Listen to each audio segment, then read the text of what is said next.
So massive protests have now broken out in Iran. President Trump is doing the right thing. Democrats are not doing the right thing. And CNN turns to pot on New Year's Eve. Yes, really, we're back. It's a new year. I'm Ben Shapiro. This is The Ben Shapiro Show.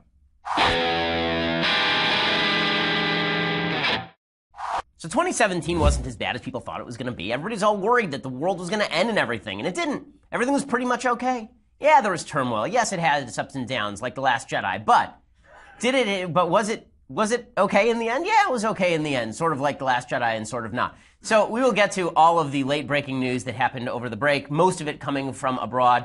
We will get to all of the media's insane coverage of the situation in Iran. We'll also get to some guy named Logan Paul, who I hadn't heard of until the last 5 minutes, and him walking into the Japanese suicide forest. There's lots to talk about, but first, I want to say thank you to our sponsors over at Birch Gold. So, right now, the stock market is doing really well, and the economy is very healthy. There are a lot of economists, however, who are worried about some sort of stock market plunge, the possibility of a stock market kind of implosion, or at the very least, a bit of a drawback. They're worried about the possibilities of inflation, even though the Fed has been cutting back on some of the interest rates. In any case, if you are concerned about any of these situations, and you should be because they happen, then you should really be looking at diversifying your portfolio. One of the ways you do that is you buy some precious metals. And the people you talk to are my friends over at Birch Gold. Birch Gold Group has a long-standing track record of continued success, thousands of satisfied clients, countless 5-star reviews, an A+ rating with the Better Business Bureau. Contact my friends over at Birch Gold Group now to request a free information kit on physical precious metals. It's a comprehensive 16-page kit, and it reveals how gold and silver can protect your savings and how you can legally move your IRA or 401k out of stocks and bonds and into a precious metals IRA. I'm not somebody who believes you should take all your money and put it in precious metals, but you certainly should put some of it in precious metals, as I have. Talk to my friends over at Birch Gold, ask all your questions, and then buy yourself some precious metals. Birchgold.com/Ben. That is Birchgold.com/Ben. Alrighty, so over the last week and a half, while we have been gone, massive protests have broken out in Iran. Those protests are ongoing. They've resulted in the death of apparently 15 people. The Iranian Revolutionary Guard is shooting people in the streets. They are now arresting hundreds of dissidents. The protests apparently started originally when people who did not like Hassan Rouhani, who is the radical leader of the political arm of the Ayatollahs in Iran, they didn't like Rouhani because the economy has been bad, and they started protesting him, just like all the other protests in the Muslim world that took place during the Arab Spring. The original purpose of the protest very often has nothing to do with where the protest goes, right? The original protest against Hosni Mubarak in Egypt ended up with the Muslim Brotherhood taking power. In this particular case, it looks like there were some radical fundamentalists who started some of the protests, and then the moderates turned out in force. And now you have thousands of people marching through the streets of Iran. It's so bad over there that the Iranian government has shut down Twitter, they've shut down Facebook, they've shut down social media. I don't know whether these companies, by the way, are engaging in that process, whether they are allowing Iran to do that or not. If they are, they should stop allowing Iran to do so immediately. In any case, the Europeans have been utterly silent, as the Europeans often are when it comes to moral atrocities throughout history. President Trump, however, has not been silent. President Trump has been speaking out, and this is driving the left up a wall. It's driving the left up a wall for two reasons. One, President Obama was awful on the issue of Iranian freedom. He routinely quashed any sort of capacity for Iranian revolution and resistance. During 2009, you recall, a woman named Netta was shot to death on camera. It was a major worldwide story, and she was a protester. President Obama really did nothing about it. In fact, we have a clip of President Obama in 2009. While he's protesting how Iran was treating dissidents, he also said, "We respect Iran's sovereignty. Basically, they can do what they want. We're not going to do anything about it." I've made it clear that the United States respects the sovereignty of the Islamic Republic of Iran and is not interfering with Iran's affairs. But we must also bear witness to the courage and the dignity of the Iranian people and to a remarkable opening within Iranian society. Okay, that remarkable opening came to nothing because President Obama did nothing to foster it. In fact, at the time when President Obama was basically kowtowing to the Iranians, he was doing so because he was trying to force forward that Iranian nuclear deal that was just a disaster area for all involved. Maximized Iran's power, shipped pallets of cash to Iran, made Iran a regional power, allowed them essentially to take over Iraq, allowed them to prop up Bashar Assad in Syria, allowed them to extend their influence into Lebanon and Afghanistan and Yemen. That a lot of that had to do with President Obama deciding that he was going to turn the radical government of Iran into some sort of beacon of power in the region. That was Obama's decision. and he threw dissidents under the bus. He allowed them to die without any sort of worldwide effect. He says that there's been a remarkable opening in Iranian society. There was no remarkable opening in Iranian society. The media, Obama, they pretended that there was some sort of moderate regime that had taken the reins in Tehran. That obviously was untrue. As late as 5 months ago, there were Christians, newly converted Christians in Iran who were sentenced to 10 years in prison, bevy about 11 of them, all of them sentenced to years and years in prison for converting to Christianity. There is no major opening in Iranian society. There has not been. And now people are protesting. And President Trump, look at the contrast between President Trump and President Obama on this. Obama, who says, we respect Iran's sovereignty. Trump, not as interested in that routine. Here is President Trump's reaction over the break to what was going on in Iran. Oppressive regimes cannot endure forever, and the day will come when the people will face a choice. Will they continue down the path of poverty, bloodshed, and terror, or will the Iranian people return to the nation's proud roots as a center of civilization, culture, and wealth, where their people can be happy and prosperous once again? And that's, of course, what Trump said at the United Nations a few weeks ago. But he retweeted that in the middle of these protests. And then he came out and he basically said, I'm happy to watch the regime fall. Right? So Trump has not been unclear about his perspective on this. And Trump is 100% right. He is joined in this response by Benjamin Netanyahu, the Prime Minister of Israel. Here's what Netanyahu had to say about the protests in Iran. Brave Iranians are pouring into the streets. They seek freedom. They seek justice. They seek the basic liberties that have been denied to them for decades. Iran's cruel regime wastes tens of billions of dollars spreading hate. This money could have built schools and hospitals. No wonder mothers and fathers are marching in the streets. The regime is terrified of them, of their own people. That's why they jail students. That's why they ban social media. Okay, this is what we call leadership. Now, it's funny. The left likes to proclaim that President Obama was a world leader. And we're going to get to the Obama administration response to all of this in a second. They like to claim that Obama was a world leader and that Trump has abdicated world leadership. Susan Rice, the awful national security advisor for Obama, the lady who used to go on TV and lie routinely about Benghazi, she wrote an op-ed for the New York Times in which she accused Trump of abdicating moral leadership in the world. But that's because the left and the right have two very different pictures of what moral leadership constitutes. Okay, the Obama administration is the kind of administration where when Israel had a guy named Qasem Soleimani, who's the commander of the Quds Force, which is a branch of the Iranian Revolutionary Guard, a terrorist group, Israel had that guy in their crosshairs. They were going to kill him. And President Obama found out about it, and he told the Iranians about it because he was trying to prop up the nuclear deal at the time. Right? That is world leadership according to the left. World leadership according to the right is President Trump saying, listen, the United States has an interest in Iranian freedom. We'd be better off if this terrorist regime were not running that country and we had instead a moderate regime. Yes, a moderate Muslim regime in Iran. That would be much better. That's leadership. Now, why does that gap exist? Why is it that people on the left believe that Obama was a great world leader and people on the right believe that Trump is actually exhibiting leadership here? First of all, I'd like to point out that what Trump is doing here is very different than what Trump did on the campaign trail. On the campaign trail, Trump was a quasi-isolationist. America first seemed like a slogan that was more from Pat Buchanan than it was from Ronald Reagan. It seemed more like a Charles Lindbergh slogan than a George W. Bush slogan. In practice, it turns out that President Trump has acted a lot more like Ronald Reagan than he has like Woodrow Wilson, or rather, than he has like a Pat Buchanan or Charles Lindbergh figure. That has been, I think, a very positive move. But the big difference between Obama and Trump on this stuff is how they view universal values like freedom and liberty. So for Obama, the way that he defined liberty and freedom is he looked to the Europeans, right? He called it leading from behind. He basically said, you know, there are morally relativistic values. There's no universal value of liberty. There's no universal value of freedom, really. It's just what majority decides upon. And if the entire European body says that freedom in Iran is allowing the regime to continue to maintain control, then we will allow them to do so because that's freedom. That's liberty. So we'll follow the majority. The majority will tell us what freedom and liberty are. That was his version of leadership. Leadership is bowing to the majority. Trump's version of leadership is saying, listen, I think that there's a value called freedom. I think there's a value called liberty. And I think that America is a promulgator of those forces in the world. I think that America makes the world a better place. And I think that so long as we can pursue policies that make America stronger, that benefit America first, but America should be benefited because it is good and because it is great and because it is true to those universal values that are not decided by majority vote in the halls of power in Europe, then we should stand by the Iranian people.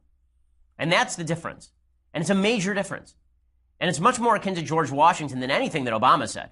Now, if you look at what George Washington said about foreign policy, he said that we shouldn't get caught up in entangling alliances. What he meant by that was he said the big danger to the United States, because we will be a world power. This is what he said in his farewell address. The big danger to us will be entangling alliances. Did he mean that we can't have alliances at all? No, what he meant was that America has to follow her own star.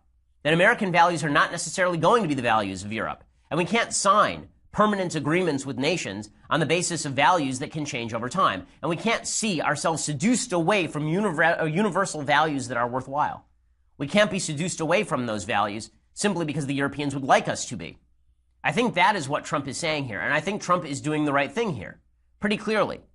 Now, in a second, we're going to discuss exactly what it is that the left is responding to, because the left's response to Trump has been truly astonishing, right? These are all the people who say that Trump was not going to react well to chaos in the world, that Trump was going to be a danger to the world, that Obama was some sort of great halcyon of freedom and liberty and world leadership.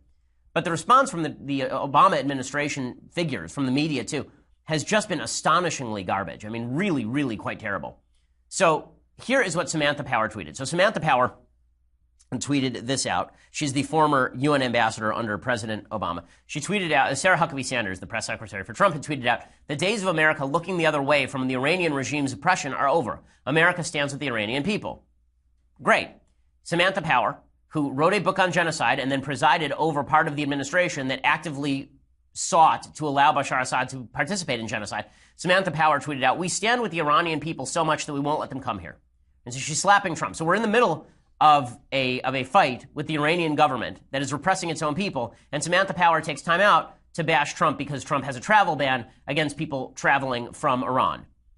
Now, I think what Samantha Power misses here are a couple things. One, Samantha Power has no leg to stand on whatsoever, as in no leg to stand on whatsoever, when it comes to speaking about the Middle East. She was participant in an administration that upheld and strengthened the worst terror regime on planet Earth in Iran.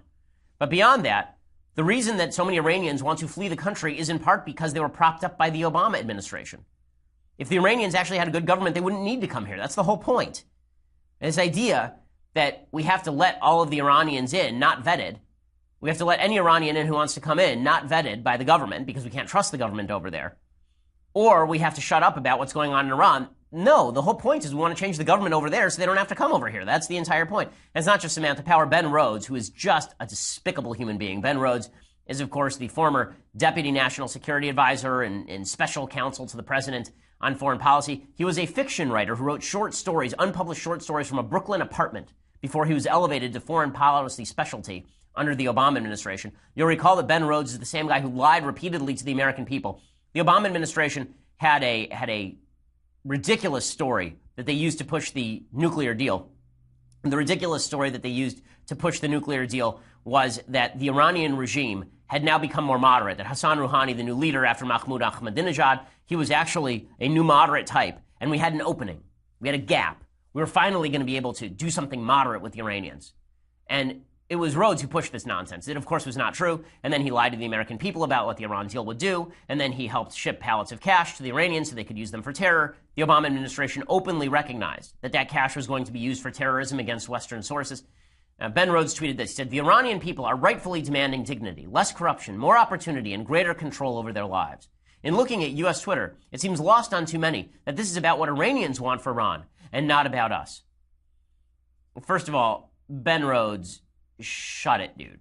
And if there's one guy who's responsible for the rise of Iran in the region, Ben Rhodes is that guy. But beyond that, if they're rightfully demanding dignity, less corruption, more opportunity, and greater control, might that have something to do with them protesting the same regime you just handed billions of dollars? The same regime you gave regional power? And it's not just Ben Rhodes. John Kerry tweets out too. John Kerry, back from the dead with his collapsing face, looks like a mudslide in the San Fernando Hills. Says, with humility about how little we know about what's happening inside Iran, this much is clear. It's an Iranian moment and not anyone else's. But the rights of people to protest peacefully and voice their aspirations are universal, and governments everywhere should respect that. He's so boring that when you even read his tweets in John Kerry's voice, you start to fall asleep, and they're less than 280 characters. let's be clear about something. When he says this is an Iranian moment and we should shut up, and when he says the rights of people to protest peacefully are universal, governments should respect that, those are mutually exclusive statements. If it's an Iranian moment and we should shut up, then we should shut up about how Iran is putting down the protesters. But the point here is that we shouldn't shut up about how Iran is putting down the protesters. We should be siding with the protesters. We should be giving them as much covert aid as possible, because they are part and parcel of bringing down possibly the most evil regime on the planet. The only other possibilities for that title would probably be North Korea and some of the sub-Saharan African regimes that have led to slaughter of their own people. But the notion that John Kerry is some sort of voice of leadership here, and all of this is to say, Susan Rice is saying the same thing. She wrote an op-ed for the New York Times saying that everybody should be quiet, Trump should be quiet. We tried quiet in 2009. How'd it work out for us? Not well. The reason that so many people are saying this is twofold. One, they're embarrassed by Obama's record on this. And they should be embarrassed by Obama's record on this. Obama's record on this is embarrassing. Obama's record on Iran is embarrassing. It is the great blot on his presidency, even more so than Obamacare. His movement of Iran to a central focus of the Middle East demonstrates that his heart was not in the right place when it came to the Middle East. And not only that, I truly believe the Obama administration has blood on its hands for handing billions of dollars to a terror regime, knowing full well that the terror regime was going to use that to fund Hezbollah and Hamas and Islamic Jihad and terrorist groups around the world. So the media are working full time to avoid criticizing Obama, because Obama, of course, is their great God, and he must never be ripped or sneered at in any way. Now, the other thing is that there is this feeling among a lot of the intelligentsia that America is evil too. This is what I objected to when President Trump during the campaign was saying things, as I mentioned before, about how the United States was like Russia and we kill people too. Right? That sprang from the sort of Ron Paul isolationist wing of the Republican Party. I objected to it. But that is a mainstream thought on the left. There are a lot of people on the left who believe that America is a negative force in the world. Obama believed this. He believed that America had done terrible things across the globe, and that as America shrunk her influence, that somehow this would make the world a better place. He believed that America was a participant in domestic evils that were on par with some of the things that were happening abroad. I remember he gave a speech at the United Nations, and at the speech at the United Nations, he criticized America's policies on policing. I remember this because I wrote about it. I used to actually watch all of his speeches and write them up.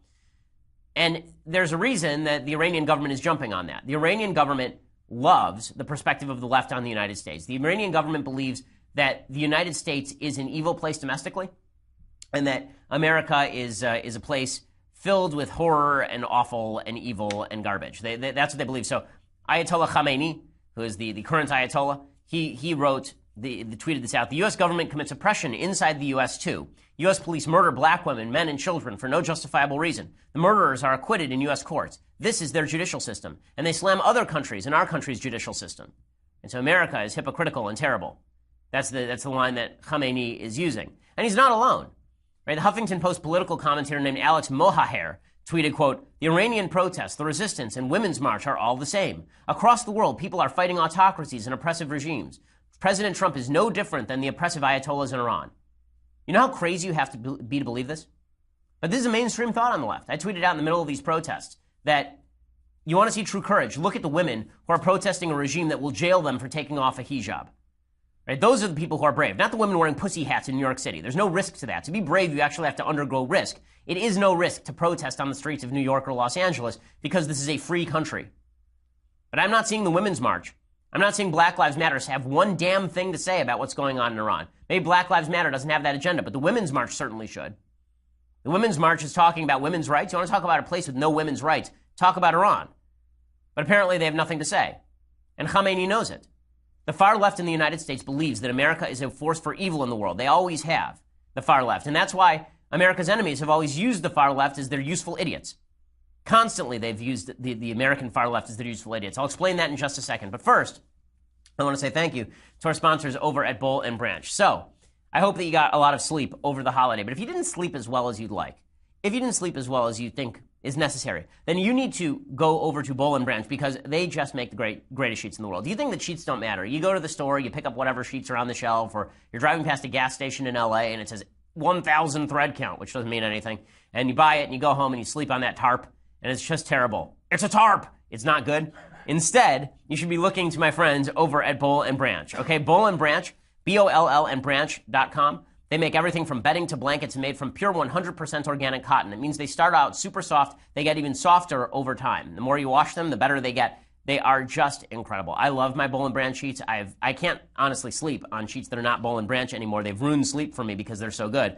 Right now, my listeners get $50 off your first set of sheets at bullandbranch.com, promo code Ben. Bullandbranch.com, promo code Ben. They're a lot less expensive than they would be if you tried to get them retail because they're skipping the middleman and going direct to you. 3 ex-presidents and Bill Clinton's lovers, presumably, sleep on Boll & Branch sheets, and they are spectacular. Bullandbranch.com, B-O-L-L, and branch.com, promo code Ben. And when you use that, you get $50 off your first set of sheets. Again, once you get one set of Boll & Branch sheets, you're going to want to get a few more because they really are fantastic. I have them for my kids. I have them for the guests. They are just terrific. Okay, so as I mentioned, there's a reason that the Ayatollahs are pushing the notion that America is a terrible, horrible, no good, very bad place. Right? The reason that they are pushing that notion is because they have allies in the United States who are happy also to push that particular notion. And those allies are not just crazy columnists for the Huffington Post, right? Those allies are places like the New York Times. So here is what the New York Times was tweeting out in the middle of these demonstrations. Quote, Iranian authorities have clamped down on Tehran after demonstrators across the country ignored calls for calm. Right? So this is the real problem, is that the demonstrators ignored the calls for calm. It's not that there's a repressive regime that will literally arrest or shoot people who dissent. The real problem is that these people were just ignoring calls for calm. It's funny, I don't remember any of these sorts of headlines with regard to the Palestinians who literally assault Israeli soldiers, like walk up and slap them in the face. I don't remember any of this. And the Israeli government is not a repressive government. The Israeli government is the only free government in the Middle East.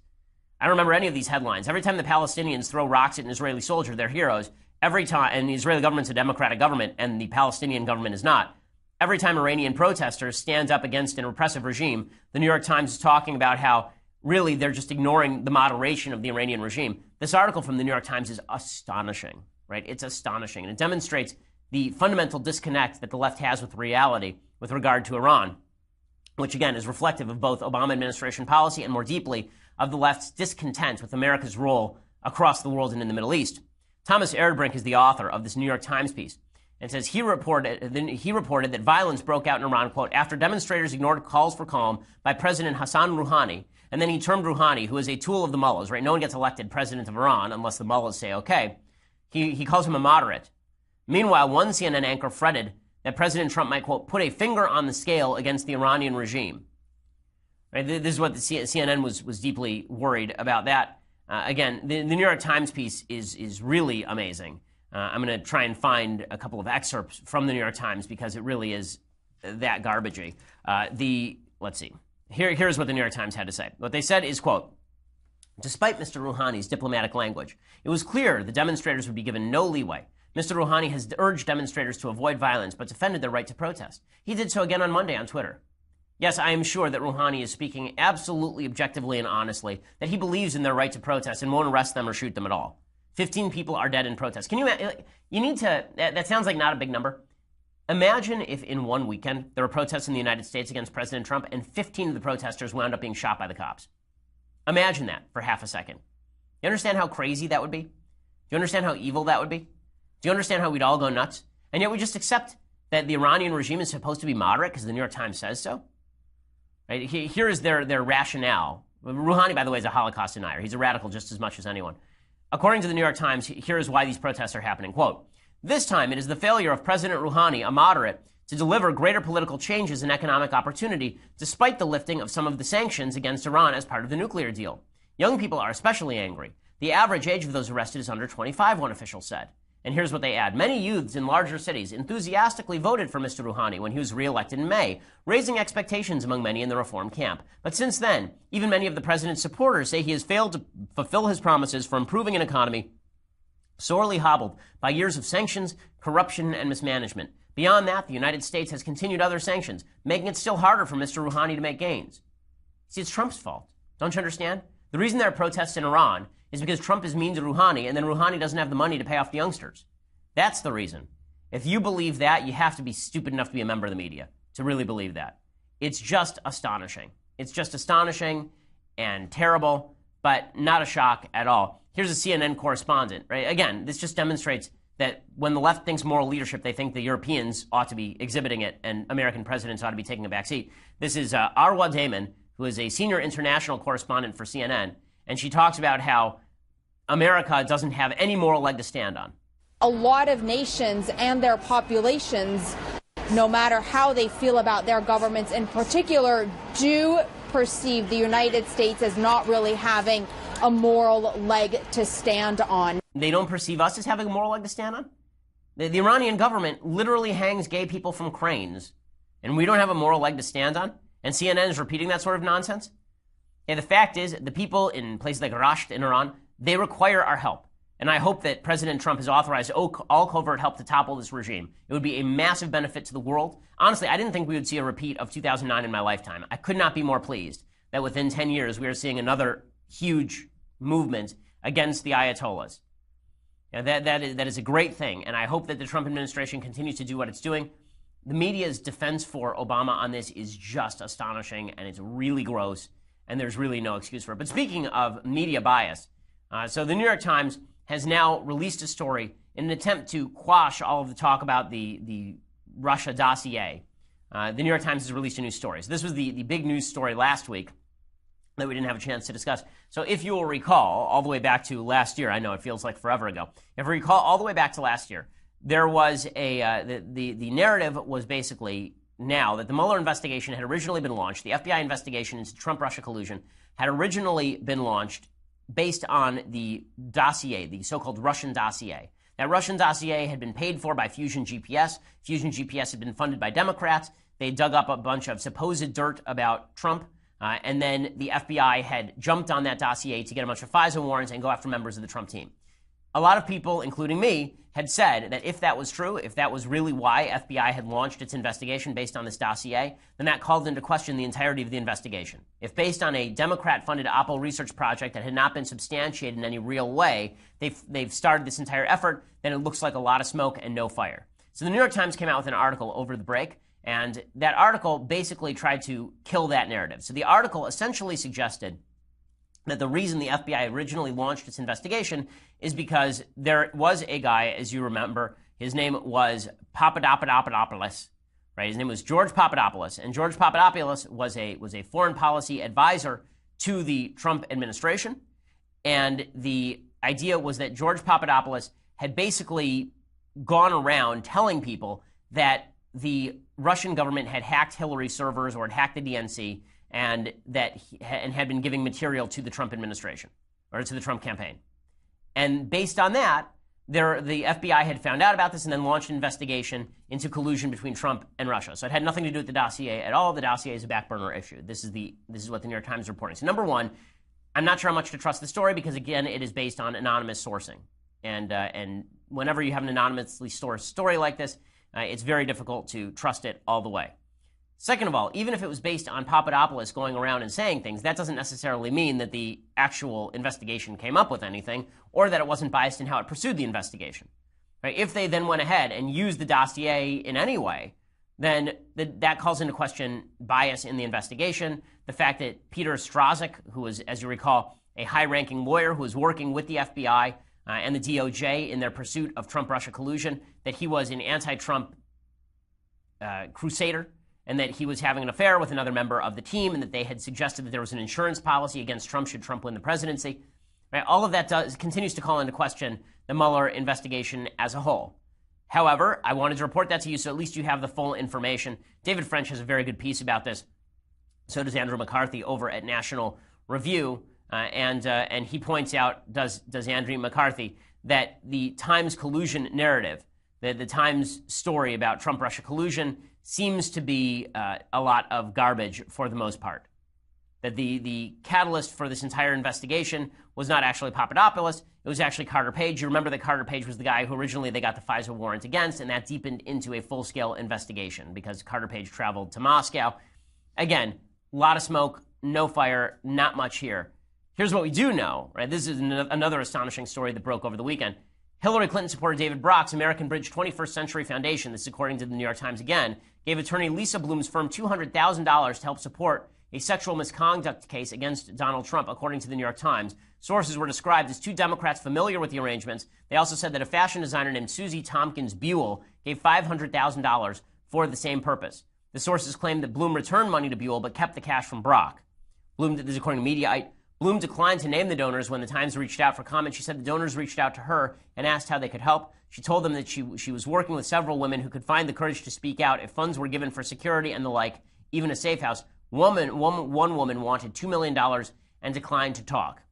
Okay, this is pretty dirty stuff. You want to talk about dirty campaigning? Dirty campaigning involves partisan people funding sexual assault allegations against a particular candidate. Okay, like, I understand that it's a risky business for women to come forward and claim sexual assault, but it does cast a lot of doubt on your account if you are being paid by the opposition. If you're being paid by Hillary Clinton's camp and then you're making allegations against Donald Trump, it does raise some serious questions about the nature of the allegations that you are putting forth.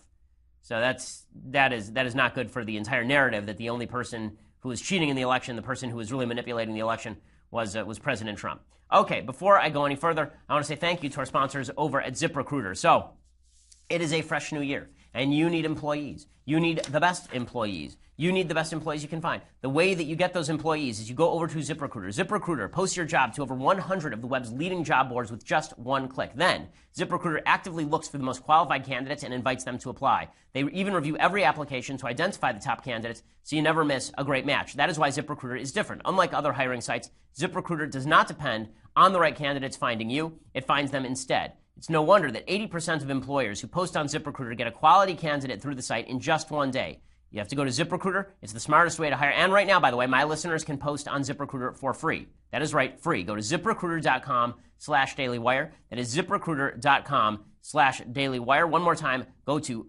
ZipRecruiter.com/dailywire, and you can post jobs for free, which, again, you're going to get the best employees. You don't have to worry about your inbox being filled up because it all runs through their website, so you can accept or dismiss an employee really quickly. ZipRecruiter.com/dailywire to check it out. Okay, so I want to talk for a second about Logan Paul. So Logan Paul is this YouTube star. You've probably never heard of him, but your kids probably have. He has just a ton of social media following, something like 9.4 million followers on YouTube. And again, he's one of these folks who I have no idea who he is because while I am technically a millennial, I'm at the upper bracket of millennial. I'm not close enough to millennial age to really understand why a guy running around being weird is worth watching, particularly. But Logan Paul decided that he was going to Japan's so-called suicide forest near Mount Fuji. They've made a movie about the suicide forest recently. I'm trying to remember who was in it. Was it Christian Bale? I mean, there was a movie about this recently. This forest is very famous because apparently a lot of people go here to commit suicide. Something like 100 people have committed suicide in the past few years in this forest. So it's super creepy and terrible. So this guy goes there, Logan Paul. I'm not sure what he expected to find. I guess he was going to try and do a Blair Witch Project type of thing, like go camping in the forest, and then it was going to be creepy and everybody's going to laugh, and that was going to be it. Well, he went into the forest, and instead what he actually found is within basically minutes of walking into the forest, he found a guy hanging from a tree. He found somebody who'd hanged himself. And we're not going to show much of the video because it's now been pulled down, but Logan Paul walks in wearing, the green aliens hat, really, he's actually from Toy Story, and then he stumbles on this dead body, and they shoot the dead body. I mean, they like shoot it on camera for minutes at a time and basically end up joking about it. And it's just really gross. Yeah, seriously, you think that's real? Well, it could be because one of my classmates in the junior high school, he really killed himself. No! Yeah, when he was only 21. No. It's true. It was Logan. Excuse me? How long ago do you think he did that? Like, Yo, this is crazy, dude. Okay, so they actually show the guy hanging from the tree, and then they keep showing the guy hanging from the tree. It's like a 10-minute video. So Logan Paul pulled down the video because he got a lot of flack for it, as well he should, making light of this. There's no reason why you would show video of suicide. Suicide particularly is an imitative act in many cases. There have been a lot of high-profile suicides, and the data show that after high-profile suicides, there's actually a wave of suicide that happens because people think, well, if that person can do it, then so can I. This is a really bad move by Logan Paul. He got a lot of flack. What I want to discuss here is not the bad move by Logan Paul, because I think that's obvious and everybody understands it. What I want to discuss here instead is the fact that the entire internet went crazy even after he pulled it down. So the guy pulls down the video, and people continue to lose their minds over it, to the extent that they were calling for the entire demonetization of his YouTube channel. I think that's a massive, massive mistake. There are these social media pylons that now happen that I think are not good for the country or for the world. I think that there should be enough blowback that people like Logan Paul pull down their stupidity and there is social media upset. I think that's relevant. But the idea that you're going to destroy the guy's entire life or entire career for posting a bad video, I think is foolish. And I think what it really mostly has to do with is it's a low-cost, high-reward way of making clear that you are a moral person, is to find something that is obviously terrible, like showing dead bodies on a YouTube video and turning it into kind of joke. You know, that's obviously terrible. And it's a way for you to turn that into, I'm a good person, I'm a better person. We all understand it's terrible, okay? And this is not about taking suicide anything but deeply seriously. My grandfather suffered from suicidality. He tried to commit suicide at least once that I know about. And there are other members of my family who've had this problem. The idea that Logan Paul is doing anything worthy here is ridiculous. He is not. But there is this tendency now that when something goes wrong, and we can all condemn it, like 100% of people condemn it, that now we have to rip down the person's career or destroy their entire life over it, even after they do the right thing. He pulled this thing down within like 24 hours. He apologized for it. He'll probably end up giving a bunch of money to a suicide charity. I'm not sure what more you want from the guy other than take him for what he is, which is kind of a dolt. Right? Like maybe people have a clearer vision of what the guy is. He's kind of an idiot. But I object to, it's easy to talk about what I object to in the video, which is quite terrible. But I think I'd rather talk about what I object to in the social media age, which is this idea that if somebody like Justine Sacco, right, tweets something yucky about how she's flying to Africa and people in Africa have AIDS, then by the time she lands her plane, she's been fired and her career's been destroyed. I think that's making for a very nasty social environment that doesn't actually that doesn't actually make the world better, even though you're trying to shut down stupidities like this video. Okay, so I have a lot more to talk about, things I like, things I hate. The Federalist paper today, because we didn't have a show on Monday. But before you do any of that, first you have to go over to dailywire.com. So for dailywire.com, you become a subscriber. $9.99 a month gets you that subscription, and it is phenomenal. You get the rest of my show live on video. You get the rest of Michael Knowles' show live on video. It's a brand new year. Get yourself a treat. Make a New Year's resolution to get yourself a Daily Wire subscription. And when you get that annual subscription for $99 a year, you get this.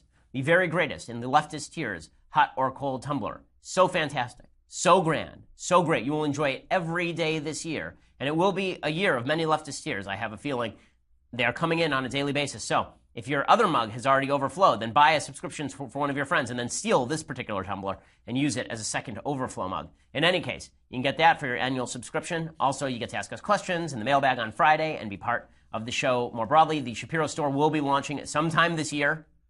No, really? Like we're in a new year? I promise. It's happening. I think we are only weeks away. Of course, I've been saying that for months. But it will happen, and you will get discounts, so get all of that. Or go over, download the show, SoundCloud, iTunes, Google Play, Stitcher, any of the apps that download podcasts. We are the largest, fastest-growing conservative podcast in the nation.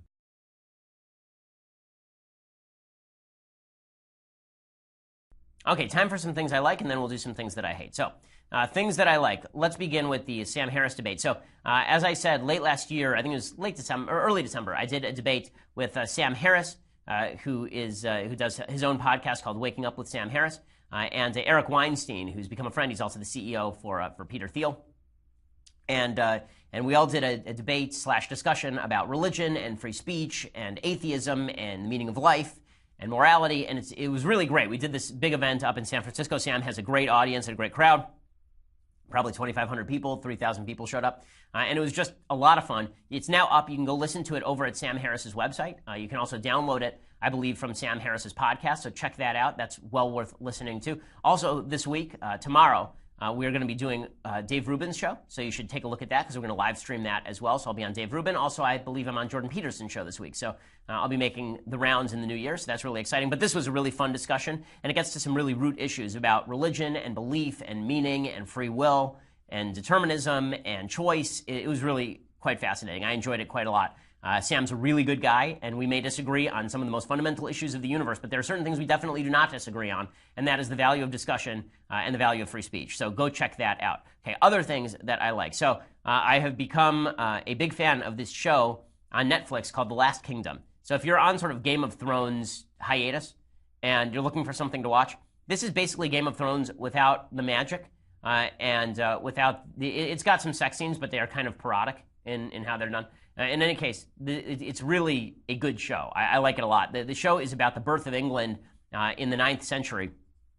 It's all about how England was unified into one country because it used to be a bunch of separate kingdoms, basically. And it follows this guy, Uhtred, who is basically a Saxon kid who is kidnapped by the Danes and raised as a Dane, and so he's sort of half Dane, half Saxon. If you don't know anything about British history, it's really fascinating.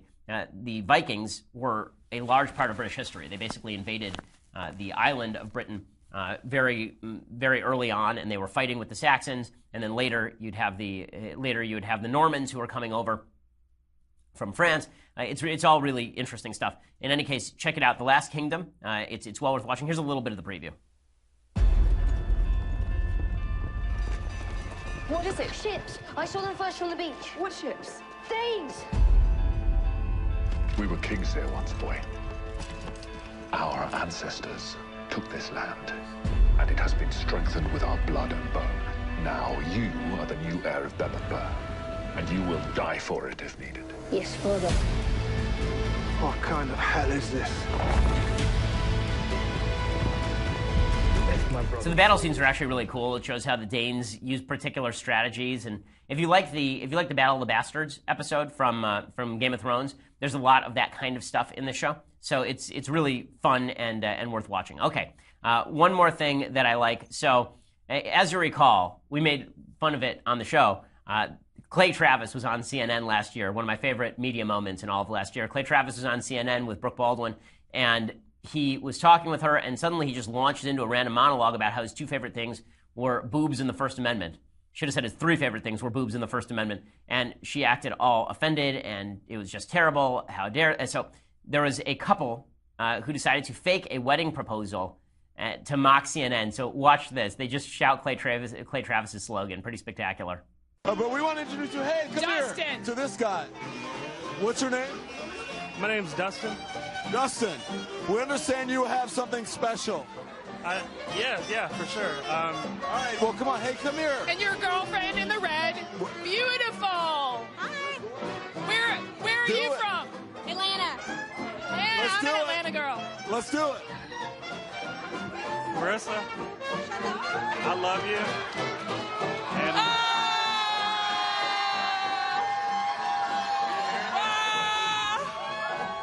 Wait for it, guys. will you marry me? She said yes!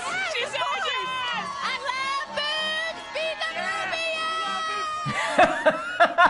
boobs. And so the entire thing was a prank so that she could shout into the microphone on CNN, "I love boobs, BOOBS." Well done, Clay Travis fan. Well done. And that's exactly what CNN deserves, because I'm going to show you in my things I hate in just a second some things about CNN that, yeah. So things I hate. So CNN as a network, you'll remember, was filled with such umbrage. Right? Their propriety was insulted by Clay Travis saying boobs in the First Amendment. Here's what they do on New Year's Eve. On New Year's Eve, they just make a mockery of themselves. So they send down Brooke Baldwin to New Orleans, right? A place for boobs in the First Amendment, right? It's basically like Clay Travis's frat house.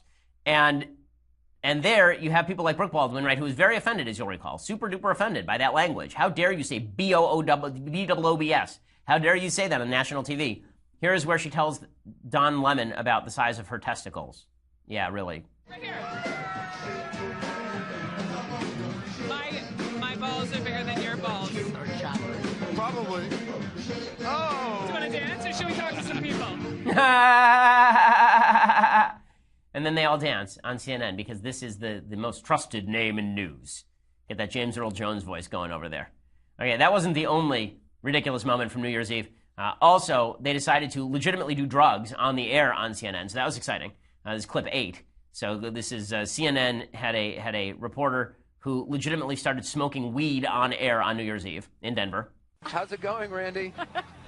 It's going great. I'm definitely earning the nickname Kush K, that's for sure. Right? Oh, yeah. Oh, come on. Everybody knows what Kush is. So, listen, I came prepared, this year. I thought maybe I would bring a gas mask with me so I wouldn't, get that contact high. But look at what's on the other end of the gas mask. Yes, a bong. And, of course, they couldn't stand to see a bong that didn't have any cannabis in it. So you actually put it in the bong, you filled it up, and you don't want to. You packed it. Okay. So you're gonna now what? Now you're gonna celebrate a little New Year's early or what? Honest with you, I've never hit one. Oh, right. Okay. I don't think this is really what a gas mask is used for, but wow. And everybody's just gonna do pot right there on the air, and there's Anderson Cooper just grinning along. Look at that newsiness. Look at that newsiness. Why don't we trust them? Why do we call them fake news? I don't know. I can't imagine. How could such a thing happen? That is crazy. And why would we call them fake news when over the break they do things like this? Okay, here is CNN complaining that they can't cover Trump golfing. So, they're covering all the important things. By the way, CNN's coverage on Iran has been really garbagey over the last few days. As I showed you, a CNN commentator saying that America has no moral authority. They went crazy because over the break, President Trump went golfing, like over Christmas break, like most presidents do. And a white truck. So CNN tried to get tape of Trump golfing because we desperately needed to know what Trump looks like when he golfs. Like, I'm sorry, I really don't care. I didn't care when Obama golfed. I don't care when Trump golfs as far as what they look like or how good they were. Who cares? CNN went crazy because the Trump team hired a white truck to basically roll alongside the CNN camera crew and prevent them from shooting into the golf course. And they went nuts over on CNN about it. The president doesn't really, and his staff doesn't really tell us when he is golfing, and we have taken to going outside the golf course and filming him as he golfs through a break in hedges near the club. Today, a big white box truck parked in front of those hedges trying to obscure our shot of President Trump golfing. Now, this may seem trivial, but it is important to get video of the president as he does these things on a daily basis, and it gets to something that is larger. The president and the White House have tried to obscure the fact that President Trump golfs on a regular basis. What now? Yes, clearly you guys are covering the news that matters. It's deeply important that you see Trump swing the club. That's deeply important, and how dare that truck? So people started making memes of the white truck pulling in front of the Iranian protests so that CNN would have an excuse not to cover the Iranian protests. And I think that is basically correct. Okay, final stuff that I hate. So President Trump, I spent a lot of the show praising him over what he has done with Iran. I think that he is correct on this. I'd like to see more aid being sent to the protesters in Iran. Whatever can be done should be done for those protesters. But it is the first day of the new year, and that means that we have to do some good Trump, bad Trump. So let's do it. Good Trump, bad Trump, which one will we get today? Alrighty, so there we are. Brand new year, thanks to Brandon Snipes, of course, the creator of that theme. So we had some good Trump earlier, bad Trump. So President Trump took to Twitter this morning. And I don't like when Trump tweets stupid things in the middle of a serious news cycle because it allows the media the excuse to distract from the actual news, which is what's going on in Iran, which is what they should be forced to cover. Like, Trump should be using his Twitter machine as a battering ram. He should be clubbing the media with it. Instead, Trump tweets out stuff like this. So here's what Trump tweeted out. There were 0 commercial aviation deaths this year. Here's what Trump tweeted out. Since taking office, I've been very strict on commercial aviation. Good news. It was just reported there were 0, capital Z, deaths in 2017, the best and safest year on record. Yes, I am sure, Mr. President, you're responsible for the planes not falling from the sky. I'm sure that was you. Just for the record, there have been 0 commercial aviation deaths in the United States since 2008. Okay, so it's been a pretty good run for commercial aviation. I really don't think that it's Trump hanging out at air traffic control directing the planes. Like, this is on par with Al Gore saying he invented the internet. And as long as we're going to try this strategy, I'm going to take credit for our house being cleaned today. I'm not going to do any of the cleaning, and probably will get cleaned, not by me, but I'll take credit for it because, hey, it's my house. Just absurd. That was not the only absurd tweet of the day.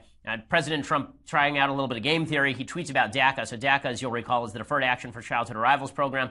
He had struck down Obama's executive order on that and then thrown it to Congress. And then he said at the time that if Congress didn't act, then maybe he'd replace it, put it back in place in March. So here's what he tweeted. Democrats are doing nothing for DACA, just interested in politics. DACA activists and Hispanics will go hard against Dems. Will start falling in love with Republicans and their president. We are about results, all capital results. Here is the problem with this particular statement. So what this is basically saying is that if the Democrats don't make a deal on the Deferred Action for Childhood Arrivals programs, if they don't give him his wall, or if they don't give him his increased immigration funding, or his crackdowns on some illegal immigration, then President Trump will just put DACA back in place. And then presumably Hispanics will be super happy with him. That's not a bargaining strategy, and it doesn't even make any sense. Right? If you're going to bargain, you actually have to take a hard position. I'm not sure by what math Hispanics are going to go hard against the Democrats who are pushing for a pure DACA and fall for President Trump and fall in love with Republicans and their president, unless, presumably, Trump were to basically throw over his base and just replace DACA with new DACA, Trump-ACA. Right? I don't think that that's going to happen. Maybe it will, but I don't know what the hell he's talking about here. So that's not good Trump. Okay. Finally, it is a Tuesday. Normally we deconstruct some culture, but we're going to do a Federalist paper instead. Every week on Mondays we do a Federalist paper. We'll go through this one really quickly because we're already running over time. But hey, it's the first show of the year. We have to ruin everything. So Federalist number 9. This is Federalist paper number 9, written by Alexander Hamilton. So this one, Hamilton is continuing his discussion on how a national government is going to be stronger than several governments in the United States that are not under the rubric of one united government, just the country of South Carolina, for example. So critics, says Hamilton, condemn republicanism as unstable. And he points out, from the disorders that disfigure the annals of those republics, the advocates of despotism have drawn arguments, not only against the forms of republican government, but against the very principles of civil liberty. They have decried all free governments as inconsistent with the order of society, and have indulged themselves in malicious exultation over its friends and partisans. First of all, Hamilton's a beautiful writer. But second of all, what he is saying here is there are a lot of people who say that monarchy, despotism is better than democracy because democracy devolves into anarchy. And this would be sort of the Thomas Hobbes argument in Leviathan. This, Hamilton says, is wrong because there are many different types of democracy, and equating all of them is foolish. Like there's messy democracy, and then there's well-ordered Republican checks and balances. And that's what Hamilton is making the argument for. He says we've basically designed a new form of government, which includes modern inventions like checks and balances and institutions of courts composed of judges holding their offices during good behavior. And he says that this is also going to, one of the checks against an overpowering central government here is going to be the states. The states are going to be their own republics, and they will have their own localities. And so the devolution of authority down to lower and lower levels is going to lead to checks and balances that prevent the arrogation of all authority in a centralized figure and also prevent the decay into anarchy. So Hamilton quotes a philosopher named Montesquieu. If you studied this in high school at all, you'll know Montesquieu was a French philosopher who died, I believe, 1755, and he was very instrumental in formulating a lot of the early ideas about legislative checks and balances. He really created that idea. He was in favor of basically a three-branch government. You'll remember this: legislative, executive, judicial, just like the United States. And Montesquieu had said, a republic of this kind, right, with checks and balances, able to withstand an external force, may support itself without any internal corruptions. The form of this society prevents all manner of inconveniences. If a single member should attempt to usurp the supreme authority, he could not be supposed to have an equal authority and credit in all the Confederate states. So states will be a check on the federal government. Were he to have too great an influence over one, this would alarm the rest. So if there were to be one state that would make alliance with another state, other states would oppose that. So the basic idea here is checks and balances. This is Hamilton making the affirmative argument for it in Federalist number 9. As always, Hamilton is a well-argued and articulate spokesperson for this position. Okay, we will be back here tomorrow with all the latest news. Welcome back. Happy New Year. And we'll be here with you all year long. Looking forward to a big year. Midterm elections coming up. So lots happening. I'm Ben Shapiro. This is The Ben Shapiro Show. The Ben Shapiro Show is produced by Mathis Glover, executive producer Jeremy Boring, senior producer Jonathan Hay. Our technical producer is Austin Stevens, edited by Alex Zingaro. Audio is mixed by Mike Cormina. Hair and makeup is by Jesua Olvera. The Ben Shapiro